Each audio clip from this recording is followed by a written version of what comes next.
नमस्कार, मध्य प्रदेश छत्तीसगढ़ में आपका स्वागत है। मैं हूं आपके साथ भावना त्रिपाठी। खबरों में आगे बढ़ेंगे, लेकिन उससे पहले एक नजर सुर्खियों की ओर। रायपुर में उप मुख्यमंत्री विजय शर्मा ने पत्रकारों से की चर्चा। अलका लांबा के बयान पर किया पलटवार। कहा, अलका लांबा ने जो कहा वो घोर निंदनीय है। गुना में ज्योतिरादित्य सिंधिया की पत्नी प्रियदर्शनी सिंधिया ने किया चुनावी प्रचार। लोगों को बताई जन कल्याणकारी योजनाएं, वार्ड वासियों की समस्याओं के समाधान की कही बात। भिंड के दतिया पहुंचे कांग्रेस प्रदेश अध्यक्ष जीतू पटवारी। कांग्रेस प्रत्याशी फूल सिंह बराया के समर्थन में की नुक्कड़ सभा। बीजेपी पर जमकर बरसे जीतू पटवारी। जबलपुर के खजरी खीरिया स्थित गोदाम में विस्फोट के बाद अभियान शुरू। प्रशासन होटल और गोदाम में कर रही जांच। फायर सेफ्टी सिस्टम कर रही चेक। धार में अवैध फायर आर्म्स निर्माता और तस्कर गिरोह पर कार्रवाई। पुलिस ने 4 आरोपियों को गिरफ्तार। आरोपियों से अवैध हथियारों का जखीरा किया बरामद।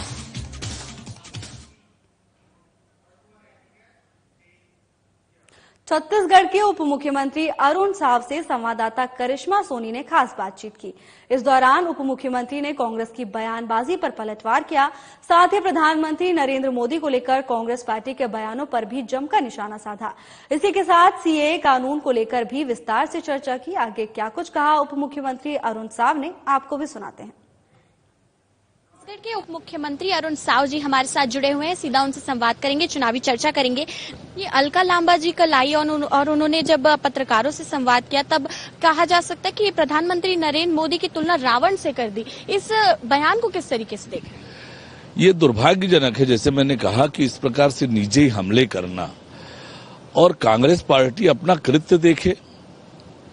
कांग्रेस ने जिस प्रकार से अपना घोषणा पत्र लाया है, लोगों की संपत्ति पर नजर है और उसे किसे बांटने वाले हैं? रोहिंग्याओं को, घुसपैठिए को।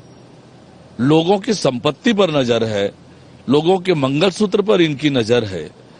और आज ये जो चरित्र इनका दिख रहा है, वो चरित्र बताता है कि ये किस तरह से, किस दिशा में जा रहे हैं। ये सीएए कानून को लेकर देखा जा सकता है, उसका भी बड़ा इम्पैक्ट जो है लोकसभा में देखने को मिलेगा। इसे किस तरीके से देखें? निश्चित रूप से ये देश के लिए आवश्यक था। देश की संसद से ये कानून बन गया है और ये लागू होगा। और निश्चित रूप से इसके कारण से हजारों वो परिवार जो परेशान थे, उनके जीवन में खुशियां आएंगी। वो देश के साथ प्रत्यक्ष रूप से जुड़कर अपने सपनों को साकार कर पाएंगे।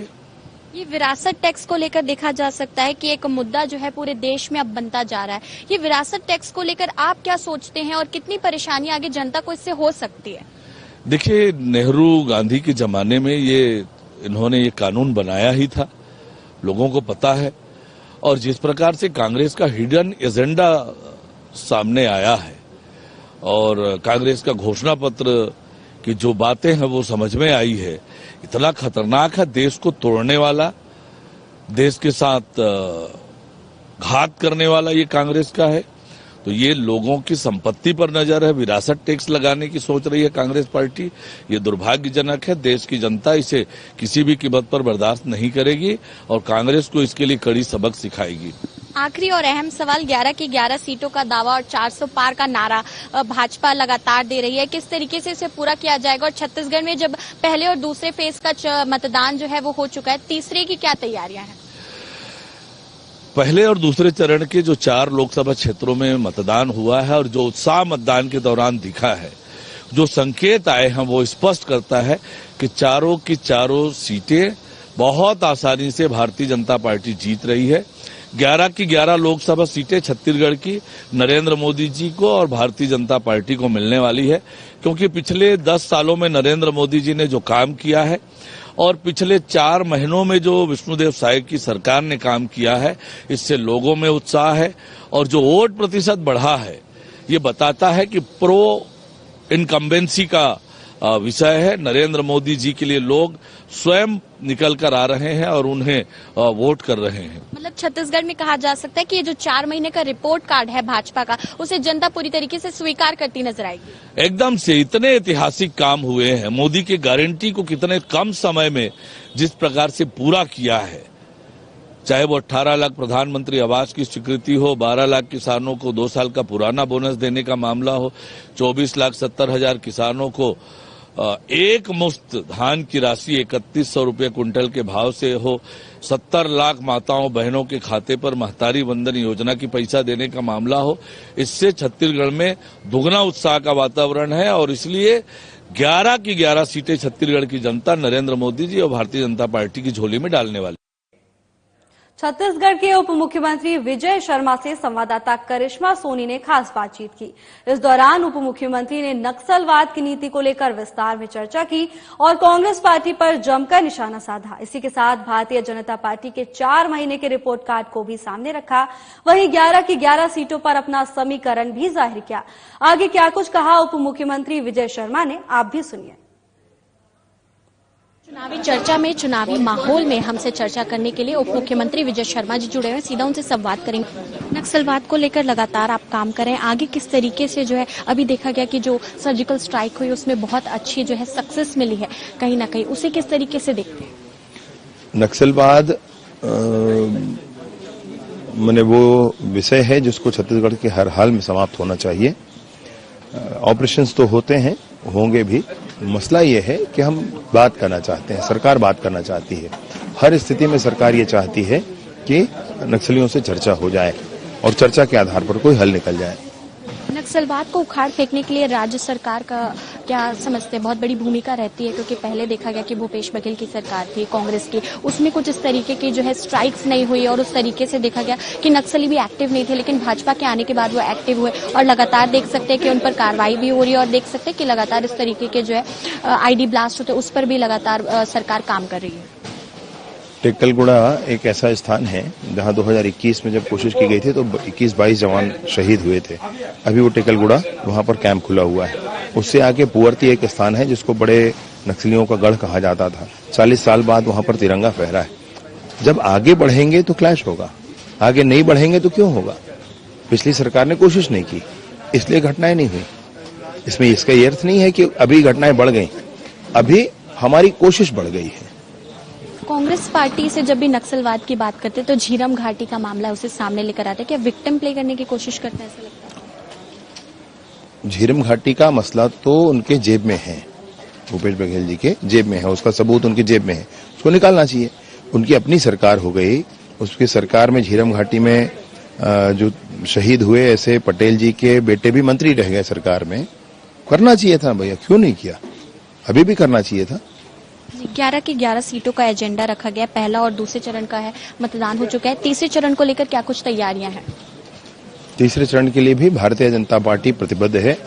हर एक मतदाता के सामने हाथ जोड़कर खड़े होकर और विनम्रता से सरकार के द्वारा, मोदी सरकार के द्वारा, वर्तमान में विष्णुदेव जी की सरकार के द्वारा किए हुए कामों को हम बता रहे हैं और कमल के निशान पर वोट डालने की अपील कर रहे हैं। मतलब 400 पार का जो नारा है वो सफलतापूर्वक नजर आने वाला है आगे? निसंदेह होना चाहिए, एनडीए का 400 पार होना ही चाहिए। ये थे हमारे साथ उप मुख्यमंत्री विजय शर्मा जी, जिन्होंने चर्चा की किस तरीके से कांग्रेस पार्टी की स्थिति है और नक्सलवाद को लेकर कांग्रेस पार्टी जब भी बात करती है तो कहीं ना कहीं झीरम घाटी को लेकर सामने आती है और जो जमीनी तौर के मुद्दे हैं उन पर चर्चा की जा रही। देखने वाली बात यह है कि आगे तीसरे चरण के मतदान में जनता का रुझान किसकी ओर होने वाला है और किसकी सरकार जो है केंद्र में बनने वाली है। कैमरामैन नरेश राव के साथ करिश्मा सोनी, साधना प्लस न्यूज, छत्तीसगढ़ के 2 चरणों के मतदान में अच्छे प्रतिशत को लेकर छत्तीसगढ़ के उप मुख्यमंत्री विजय शर्मा ने पत्रकारों से चर्चा की और मतदान की अपील पर कहा कि भूपेश बघेल को वोट देना यानी मोहम्मद अकबर को वोट देना ऐसे लोगों के मन में भाव था, वो स्पष्ट किया। लोगों के बीच पहले ही निर्धारित था कि नरेंद्र मोदी को तीसरी बार प्रधानमंत्री बनाना है। वहीं उप मुख्यमंत्री विजय शर्मा ने पलटवार करते हुए कहा कि वो वीडियो देखा, उन्हें ठीक से ध्यान भी नहीं दिया कि कौन क्या है। अलका लांबा ने जो कहा है वो घोर निंदनीय है। सैम पित्रोदा हो गए या सुप्रिया श्रीनेत हो या सारे लोग हो, खुद बखेड़ा खड़ा कर लेते हैं और खुद ही हार जाते हैं। वहीं विजय शर्मा ने कांग्रेस के केंद्रीय नेतृत्व के दौरे पर कहा कि देश को यह निर्णय करना है कि 2 प्रधानमंत्री पद के लिए लोग हैं, एक नरेंद्र मोदी और दूसरे राहुल गांधी हैं।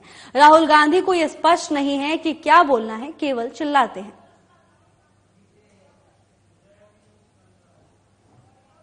कवर्धा में अच्छा मतदान हुआ है, 70% से अधिक मतदान हुआ है। पूरे क्षेत्र में भी 70% लगभग मतदान आ रहा है ये अच्छी स्थिति है। जितना प्रथम चरण में हुआ लगभग उतना ही मतदान द्वितीय चरण में भी हुआ है। और कुल मिलाकर मुझे ये बहुत स्पष्टता के साथ लगता है कि राजनांदगांव लोकसभा क्षेत्र से भाजपा की जीत होगी। अन्य 2 लोकसभाओं में कांकेर और महासमुंद में भी अच्छा मतदान है। लोगों ने उत्साहपूर्वक मतदान किया है। भाजपा की जीत सुनिश्चित है। ये बीरनपुर को सीबीआई अब जांच करेगी। आपने भी उस समय कहा था कि पूरी स्पष्टता के साथ जांच की जाएगी। कैसे देख रहे हैं आप? 2 बातें हैं कि घटना क्या हुई इसकी जांच और घटना क्यों हुई इसकी जांच। घटना होने के कारण है और होते ही हैं, तो उसके क्या कारण है, कैसे वो एक एक करके विषय आगे बढ़ा है, उसकी भी जांच करने के लिए सीबीआई को सौंपा गया है। उसमें आपराधिक प्रकरण है, उसके लिए भी सीबीआई को एक और जांच की बात उसमें है, जिसको पहले कमिश्नर दुर्ग के माध्यम से कराया गया था। उसमें एक पैनल बना करके और जांच कराने की मांग है कि आखिर ये ऐसी घटना घटी क्यों और प्रदेश में ऐसा दोबारा होना नहीं चाहिए। उसके लिए भी जांच की जा रही है। सीबीआई मैं सोचता हूं कि पूरी तटस्थता के साथ और बहुत अच्छी जांच इसमें सीबीआई के माध्यम से होगी। ये भूपेश बघेल का आरोप है कि जब भाजपा हार रही है इसलिए इस तरह के हथकंडे अपना रही है। पोलिंग बूथ में से घुसना मना किया जा रहा है। पुलिस के दुरुपयोग है वो भाजपा कर रही है। भैया मैंने पता किया कल क्या हुआ था। तो भूपेश बघेल जी अंदर जा रहे थे, प्रत्याशी वो तो जा ही सकते हैं। उनके साथ 100 लोग अंदर जा रहे थे। तो कैसे 100 लोग अंदर जाएंगे भाई? उससे थोड़ी देर पहले ही एक महिला के बच्चे को बाहर कर दिया गया था। तो महिला ने कहा कि भाई जब मेरे बच्चे को बाहर कर दिए, ये 100 लोग कैसे अंदर आ जाएंगे? तो ये जो मामला है ऐसा है भाई। और उसको खैर उनकी तो आदत है, वो गुगली कर लेते हैं बार बार। क्या राजनीतिक रंग देने की कोशिश कर रहे थे क्या? नहीं, उन्होंने जाकर के पहले ही कंप्लेंट करना शुरू किया। मतलब एक समझदार व्यक्ति जो करता है वैसा करना वो शुरू कर दिया। मैं कहता हूं कि भाई उनको अकेले जाए ना, उनको कोई मना थोड़े कर रहा है। लेकिन आप इतने लोगों को लेकर के जाएंगे और वो तो वहां भाजपा के कार्यकर्ता तो बाद में पहुंचे, पहले तो पब्लिक के साथ हुआ उनका जो कुछ हुआ है। क्योंकि पब्लिक के लोगों को तो रोका गया था ना, और रोकना भी चाहिए भाई। जो वोट डालने वाला है वही जाएगा। एक वोट डालने के साथ अगर 50 लोग जाएंगे तो हो गया वोटिंग। फिर तो ये पार्टी कहती है कि भाजपा धर्म पर राजनीति करिए, महंगाई, भ्रष्टाचार, कालाधन, इन सभी मुद्दों पर चर्चा। नहीं, भ्रष्टाचार पर तो हम पूरी बात करते हैं।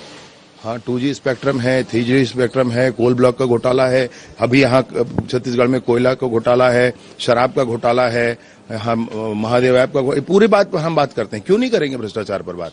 और महंगाई की बात है तो महंगाई ज्यादा है क्या? अभी मसला ये है कि महंगाई की जो स्थिति वर्तमान में है वह नियंत्रित ही है और अच्छे से नियंत्रित होना चाहिए, इसमें कोई संशय नहीं। लेकिन इस तरह से बात करके आप बाकी मुद्दों से बात हटाना चाहते हैं क्या? जब भी राम मंदिर की बात आती है तो आलू महंगा हो जाता है, ऐसा थोड़ी होता है भाई। दंतेवाड़ा में कांग्रेस नेता की हत्या कर दी नक्सलियों ने, फिर से काराना हरकत नक्सलियों को दिख रहा है। जिस तरह से आपने कार्रवाई कर दी, देखिए बड़ा दुखद है ये सब कुछ। लोगों को बिल्कुल निरीह लोगों की नृशंस हत्या बहुत गलत है, बहुत दुखद है। जनता बिल्कुल उनके साथ नहीं है। अब ये सारे हत्याओं के पीछे क्या मानसिकता है स्पष्ट करना चाहिए। सरकार नक्सलियों से हमेशा बातचीत के लिए तैयार है। बातचीत करके स्थिति स्पष्ट करना चाहिए, बात आगे बढ़ानी चाहिए। ये सीएम भूपेश बघेल का एक बयान सामने, वो कह रहे कि मानसिक रूप से जेल जाने के लिए तैयार हूं।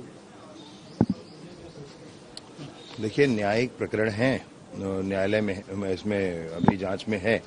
जो स्थिति आएगी वो होगा, इसमें कोई बात नहीं है।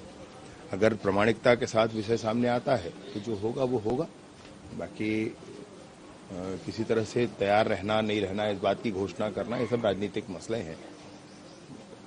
भैया गड़बड़ किए होंगे तो होगा, वो कोई बहुत बड़ी बात नहीं है। तो गड़बड़ी है इसीलिए क्या स्वीकार भी? FIR हुआ है भाई, FIR हुआ है, कोई आधार है तब तो FIR हुआ है। और जब FIR हुआ है तो आगे कार्यवाही भी होगी, जांच भी होगी और आगे कार्यवाही भी होगी। ये कल प्रधानमंत्री कॉल करके मुख्यमंत्री विष्णुदेव साय से कॉल करके बातचीत की है कि प्रदेश की क्या स्थिति है मतदान को लेकर। मतदान करके आपको भी कॉल आया? नहीं, मुझे प्रधानमंत्री जी का कॉल नहीं आया था। और माननीय विष्णुदेव साय जी को कॉल आया, मतलब हम सबको आ गया, हम ऐसे ही मानते हैं। और मतदान की स्थिति का जायजा तो विभिन्न तरह से माननीय नरेंद्र मोदी जी लेते हैं। एक मुख्यमंत्री जी के फोन का आपको पता है, जाने और कितने फोन उनके आए होंगे और लोगों से बातें उनकी हुई होंगी।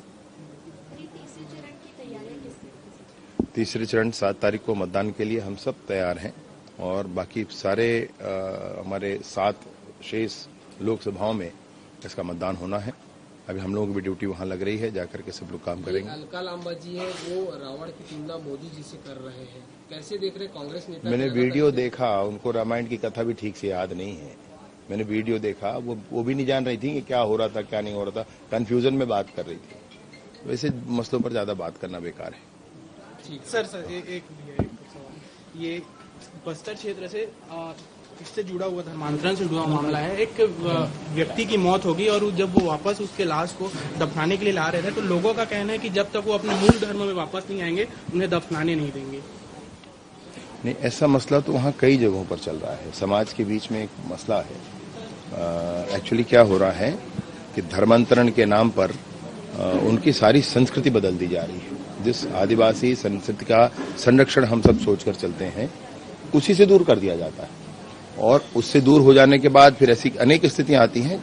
ये तो मृत्युपरांत की स्थिति है, कभी ऐसी भी स्थिति आती है कि जीते जीत में ही आपस में बड़ा कॉन्फ्लिक्ट हो जा रहा है समाज में, बहुत स्थिति हो जा रही है। सवाल है, अकलतरा ब्लॉक में चर्च बन रहा है जिसका ग्रामीणों ने विरोध किया है और ग्रामीणों का यह भी आरोप है कि इसमें शासन प्रशासन जो ध्यान नहीं है।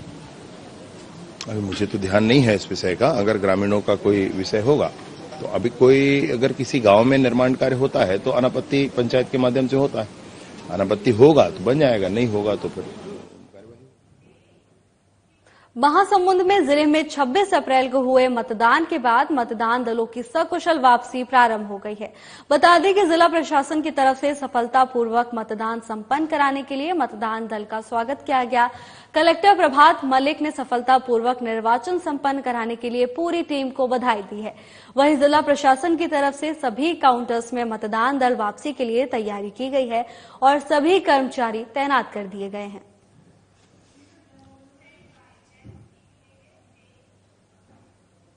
महासमुंद जिले में हुए लोकसभा मतदान की ईवीएम मशीनों को भारत निर्वाचन आयोग की तरफ से नियुक्त सामान्य प्रेषक अनिल अग्रवाल, कलेक्टर और जिला निर्वाचन अधिकारी प्रभात मलिक की उपस्थिति में चारों विधानसभा क्षेत्र के लिए बनाए गए स्ट्रांग रूम में सील किया गया। स्ट्रांग रूम सील के दौरान सहायक रिटर्निंग अधिकारी रवि साहू, उमेश साहू, सृष्टि चंद्राकर, ओमकारेश्वर सिंह, उप जिला निर्वाचन अधिकारी निर्भय साहू और राजनीतिक दलों के पदाधिकारी उपस्थित रहे। बता दें कि इस पूरी प्रक्रिया की वीडियोग्राफी की गई है। इन चारों स्ट्रांग रूम को आगामी 4 जून मतगणना दिवस के दिन सुबह विधिवत खोला जाएगा। स्ट्रांग रूम सील के बाद कलेक्टर मलिक ने अधिकारियों सहित स्ट्रांग रूम और कृषि उपज मंडी परिसर की सुरक्षा के लिए लगाई गई सीसीटीवी कैमरे की मॉनिटरिंग कक्षा का निरीक्षण किया। वहीं उन्होंने संबंधित अधिकारियों को आवश्यक दिशा निर्देश दिए।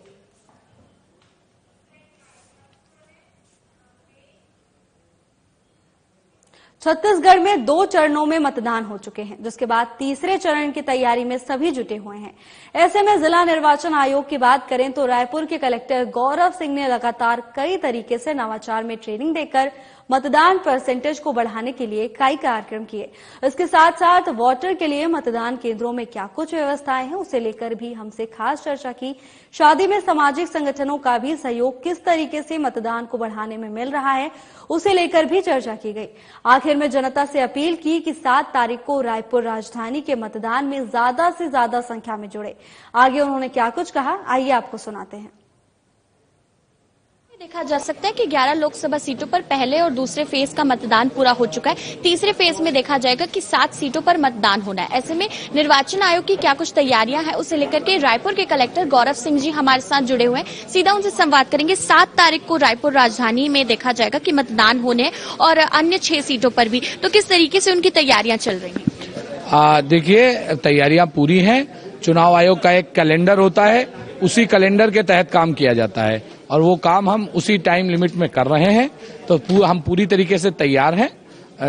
जिस तारीख को हमारा 7 तारीख को चुनाव निर्धारित है, हम लोग 7 तारीख को 100% मतदान की ओर बढ़ेंगे। गौरव जी, लगातार देख सकते हैं नवाचार की ओर जो है आपने कदम रखा है और लगातार ट्रेनिंग दे रहे हैं, तो किस तरीके की ये ट्रेनिंग होती है और क्या कुछ इन ट्रेनिंग में जो है लोगों को समझाया बताया जाता है कि ज्यादा से ज्यादा मतदान में लोगों को जोड़ा जा सके? देखिए, जो ट्रेनिंग की बात है वो मतदान कराने की ट्रेनिंग है। तो ऐसा नहीं है कि ट्रेनिंग हमेशा होती थी। ट्रेनिंग जिन फेजेज में जितनी बार कराना है उतनी बार ही हो रही है। लेकिन आजकल डिजिटल युग है, लोग ऑडियो वीडियो माध्यम से ज्यादा समझते हैं, इसलिए हम लोग कोशिश ये कर रहे हैं कि जो ट्रेडिशनल मेथड था वो तो रहे ही, साथ में ऑडियो विजुअल माध्यमों से, गीतों के माध्यम से, फ्लो चार्ट के माध्यम से, चेकलिस्ट के माध्यम से, जिससे टोटली एरर फ्री इलेक्शन हम करा सके, इसके लिए हम अपने कर्मचारियों को तैयार कर रहे हैं। ये मतदान केंद्रों में वोटर्स के लिए क्या कुछ सुविधा होने वाली है? देखिए, गर्मी का मौसम है तो सबसे बड़ा चैलेंज है कि धूप होगी, इसलिए छाया की व्यवस्था और पानी की व्यवस्था हम कोशिश कर रहे हैं कि हर मतदान केंद्र पर नींबू पानी की भी व्यवस्था रहे मतदाताओं के लिए। उसके लिए हमारे साथ कई व्यावसायिक संगठन और सामाजिक संगठन जुड़े हैं, जो सभी मतदाताओं के लिए नींबू पानी की व्यवस्था वहां की जा रही है। जो लोग चाहेंगे उनको वहां पर उसकी उपलब्ध। आप जब जनता से जुड़ते हैं तो उन्हें किस तरीके से अपील करते हैं कि वो ज्यादा से ज्यादा अपना जो है वोट देने पहुंचे मतदान केंद्र में? देखिए, ये लोकतंत्र का महापर्व है और इस महापर्व में सबकी भागीदारी होनी चाहिए। इसलिए आप देख सकते हैं लगभग हमारे जो व्यावसायिक संगठन है, अभी चैम्बर ऑफ कॉमर्स के लोग पूरे लोग यहाँ आए हुए थे, विभिन्न संगठनों ने अपने अपने तरीके से, कोई 10% की छूट दे रहा है उंगली दिखाने पर, कोई कंप्यूटर के साथ कोई एसेसरीज फ्री कर रहा है, कोई 30% की छूट दे रहा है, कोई सेवाओं में छूट दे रहा है, जो छूट देने की स्थिति में नहीं है वो पूर्ण रूप से प्रचार प्रसार कर रहा है। इस प्रकार से सारे लोग जुड़े हुए हैं। तो हमारा, जब हम लोगों से जुड़ते हैं, अपील करते हैं, तो एक ही उद्देश्य है कि ये लोकतंत्र का जो पर्व है ये देश का गर्व बने। इसके लिए हम सबकी भागीदारी है और ये तभी बनेगा जब हम 100% मतदान की ओर बढ़ेंगे। आप देख सकते हैं बाइक रैली भी हमें निकालते नजर आते हैं। सुबह से आप देख सकते हैं कि लग जाते हैं कामों में और देख सकते हैं अलग अलग जगहों पर पहुंचते हैं और मतदान को लेकर के लोगों को जागरूक करते नजर आते हैं। तो जब जनता का जो फीडबैक है वो किस तरीके से होता है और क्या कुछ सामाजिक संगठन है वो भी आपके साथ जुड़कर जो है लोगों को प्रेरित करते नजर आते हैं मतदान के लिए? देखिए, जनता का जुड़ाव निसंदेह रूप से हो रहा है। अभी एक उदाहरण के लिए हमने महिला कार रैली की थी, उसमें हम लोग ये सोचे हुए थे कि 100 के आसपास हमारे जो शासकीय अधिकारी कर्मचारी हैं वो लोग महिलाएं कार लेके निकलेंगी, लेकिन वो संख्या जाते जाते 250 को पार कर गई और उसमें 100 से अधिक लोग ऐसे थे जो केवल हमारी अपील पर बाहर आए थे। कोई डॉक्टर्स थी, कोई आर्किटेक्ट थी, कुछ घर में काम करने वाली गृहिणी थी, ऐसे तमाम लोग निकल के आए। उससे ये पता लगता है, और ये कार चलाने वाले लोग थे जिन पर सामान्यतः कहा जाता है कि ये लोग वोट देने नहीं आते। तो अगर वो हमें प्रेरित करने के लिए निकल रहे हैं तो मैं ये मानता हूं कि वोट डालने तो जरूर जाएंगे। तो कहीं न कहीं इस सफलता मिलती है और कई सामाजिक संगठन अपने स्तर से कई बार हमारे प्रशासकीय कार्यक्रमों में जुड़कर लोगों को जागरूक करने का काम कर रहे हैं। मैं आप मीडिया के दोस्तों का भी धन्यवाद भी करता हूं और अपील भी करता हूं कि 7 मई तक इस पर्व के माहौल को पूरी तरीके से पर्व में बदले, हर कार्यक्रम में अपनी हर उसमें लोगों को मतदान करने के लिए प्रेरित करें। मतलब वोटिंग परसेंटेजेस जो है वो अब हमें बढ़ते नजर आने वाले हैं। राजधानी की भी अगर बात, ये केवल प्रशासन का नहीं, ये आप सबका, हम सबका एक हिसाब से परीक्षा है कि हमने जो प्रयास किए, जो हमने कोशिश की, सारे समाज के लोगों ने जो कोशिश की, उसका क्या परिणाम आता है। हम लोग जरूर लीड हम लोग ले रहे हैं, लेकिन आप सबके सहयोग से ही मतदान का प्रतिशत बढ़ना है। निसंदेह रूप से हम सब सकारात्मक हैं कि आने वाले समय में हमें बढ़ा हुआ मतदान प्रतिशत देखने को मिलेगा। तो ये थे हमारे साथ रायपुर के कलेक्टर गौरव सिंह जी, जिन्होंने बताया कि इस बार जो है वोटिंग परसेंटेजेस में भी हमें यहाँ पर जो है इंक्रीजमेंट जो है नजर आने वाला है। उसके साथ साथ देखा जाएगा कि तैयारियां जोरों शोरों से चल रही हैं और नवाचार की जो लहर है वो पूरी रायपुर राजधानी में नजर आ रही है। जितने भी यहाँ पर लोग हैं उन्हें ट्रेनिंग्स दी जा रही है। उसके साथ साथ मतदान केंद्रों में भी देखा जा रहा है कि नींबू पानी की व्यवस्था भी, ये हमने पहली बार सुना है, जो वोटर्स के लिए रहने वाली है। कैमरामैन नरेश राव के साथ करिश्मा सोनी, साधना प्लस न्यूज। गुना लोकसभा से बीजेपी प्रत्याशी ज्योतिरादित्य सिंधिया की धर्मपत्नी प्रियदर्शनी राजे सिंधिया ने गुना नगर पालिका के वार्ड क्रमांक 12 में बीजेपी के पक्ष में प्रचार किया। वहीं बीजेपी की जन कल्याणकारी योजनाओं के बारे में वार्ड वासियों को अवगत कराया। साथ ही सैकड़ों वार्ड वासियों की समस्याओं को सुना और समस्याओं का समाधान करने का संकल्प लिया। इसी के साथ सभी से निवेदन किया कि आने वाली 7 मई को बीजेपी को वोट दें और बीजेपी को विजयी बनाएं। इस दौरान कार्यक्रम में बीजेपी के सभी पदाधिकारी, बूथ प्रभारी और कार्यकर्ता उपस्थित रहे।